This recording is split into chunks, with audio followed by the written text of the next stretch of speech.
হয়ে যায়।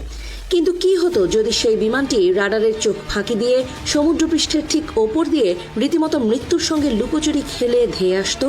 ঠিক এমনই এক রোমহর্ষক অভিজ্ঞতার কথা প্রকাশ্যে এনেছেন ইরানের একদল দুর্ধর্ষ F-5 ফাইটার পাইলট, যা শুনলে আপনার রক্ত হিম হয়ে যেতে বাধ্য।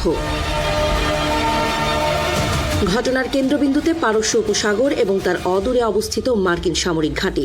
ইরান ও আমেরিকার চিরন্তন উত্তেজনার পারদ যখন তুঙ্গে, ঠিক তখনই এক দুঃসাহসিক অভিযানের পরিকল্পনা করেছিল তেহরান। লক্ষ্য ছিল কুয়েতে অবস্থিত অত্যন্ত সুরক্ষিত মার্কিন ঘাঁটি, আর এই মিশনের জন্য বেছে নেওয়া হয়েছিল পুরনো কিন্তু ক্ষিপ্রগতির F-5 টাইগার জেটগুলো। পাইলটদের বয়ানে উঠে এসেছে এক অবিশ্বাস্য বর্ণনা। তারা জানিয়েছেন, আধুনিক রাডার সিস্টেম থেকে বাঁচতে তারা বেছে নিয়েছিলেন অতি নিম্ন উচ্চতায় ওড়ার কৌশল।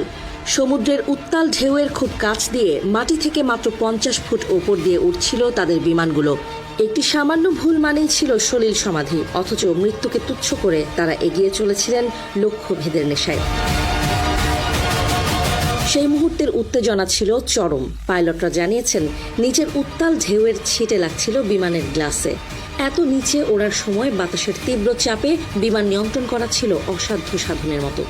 মুহূর্তের জন্য মনোযোগ এদিক সেদিক হলেই ঘটে যেত বড় ধরনের দুর্ঘটনা। কিন্তু পেশাদারিত্ব আর অসীম সাহসের সামনে হার মেনেছিল ভয়। নিরাপত্তা বলয় ভেদ করে তারা যখন কুয়েতের ওই মার্কিন ঘাঁটির ঠিক নাকের ডগায় পৌঁছে গেলেন, তখন সেখানে উপস্থিত সেনা সদস্যদের মধ্যে আতঙ্ক ছড়িয়ে পড়েছিল। প্রথাগত রাডারে তাদের শনাক্ত করার কোনো সুবিধা ছিল না।